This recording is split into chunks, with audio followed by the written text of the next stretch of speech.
Hey guys, welcome to Henry channel. In this video I'm gonna show you how you can boot your Samsung Galaxy S7 in recovery mode. So all you have to do is hold the power button and volume down key with the home button. Keep holding these three keys together and you're gonna see this blue screen, which is the download mode on Samsung. Now you need to press volume up to continue, and now your phone is in download mode.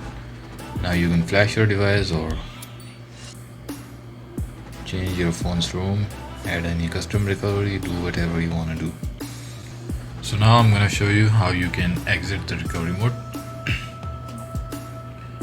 If you have an older device, so you can try holding the power key, volume up key with the home button.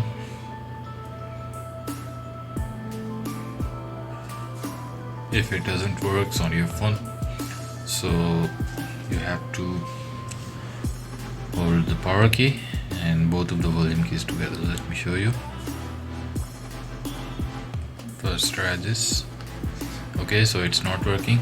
Now you can hold these three keys and your phone will reboot in normal mode. And that's it. So guys, that's all in this video. Make sure to sub the channel and leave a thumbs up. Bye for now.